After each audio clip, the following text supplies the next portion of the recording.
Welcome to Gentle Guitar in G.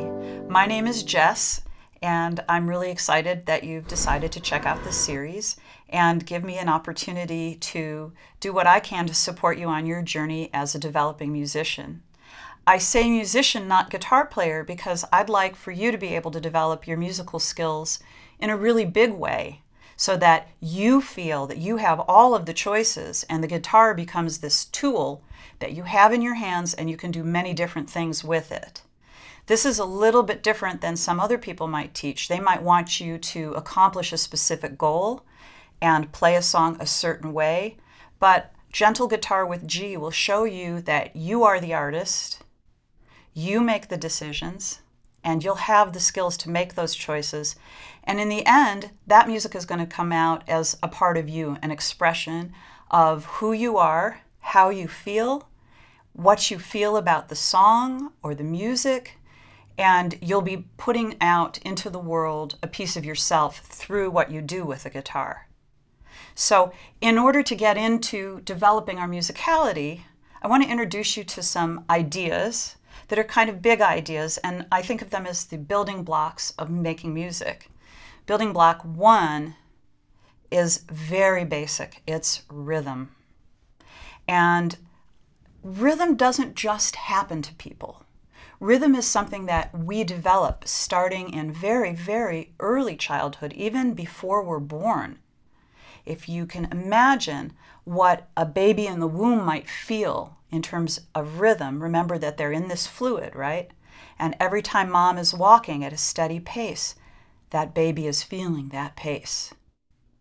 Every time after the baby is born that mom or dad or a grandparent are rocking that baby is feeling rhythm.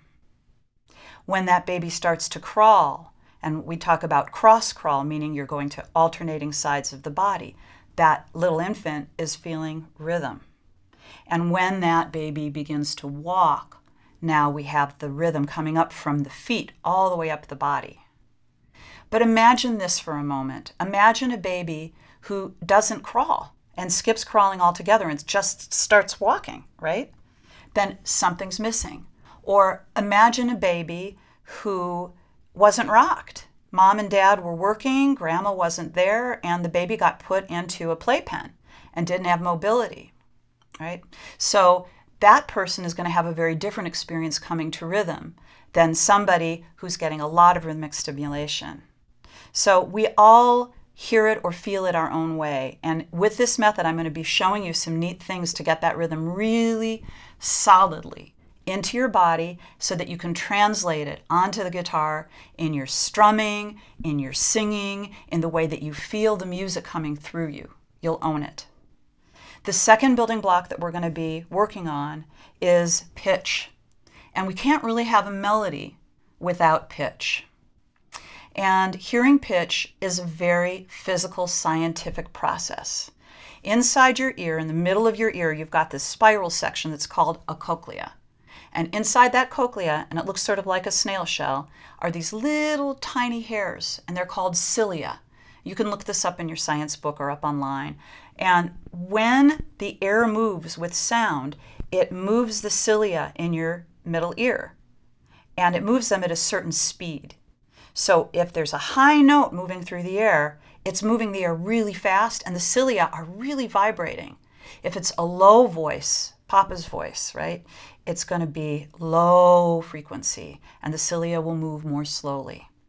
And as the cilia move, they transmit information about that pitch into the brain, and then your brain gets it, and the more you hear that pitch, the more that your brain automatically begins to categorize that frequency that's coming in. And this is called ear training. People talk about ear training in classical music. We're going to do ear training for playing your guitar for satisfaction, for pleasure. And you'll find, even if you're not sure you're singing in tune now, that if we're doing some making music and learning together, you'll be singing in tune so soon. And you'll be relieved of that insecurity where you're a little afraid that you're a little off and somebody's going to notice. That's going to go away because we'll be doing these pitches so much in our singing and playing together that your brain will own it. Now, right now, you may be asking yourself, well, why is she talking to me about all this development stuff? It's because that's my background. I didn't train as a music educator specifically. I trained in child development. And then I went on to train in clinical psychology. And what I've learned through these years is that we each learn differently and we each need something special to help us grow. So as a guitar instructor, I've created a methodology that's meant to be perfect for anybody because we adapt to what your greatest needs are. And I find this so exciting because so many of us have been locked out of making music because we weren't good enough in middle school. We were in music class and the music teacher said, you go stand in the back, okay, and just move your lips, but don't let anything come out. And when a music teacher does that, she cripples a person. And I cannot tell you how many wonderful, creative, vibrant people I've met who don't believe that they can make music because a music teacher was trying to create something perfect. And at that time, they were unable to help with that perfection. And so they were chastised. And you know, we're all pretty sensitive. We might think we're tough. We might think we have thick skin, but inside we don't like hearing that we're not good at something, especially when we're kids. So if you're one of those people that's coming to this series saying, I'm not sure if I've got the talent, let me tell you something. You have the talent. You've got the desire or you wouldn't be here. And it is absolutely my mission and my dedication to help you discover this in yourself, cultivate it, and celebrate it. And that's what we're going to do together. I'm so glad you're here. Thanks.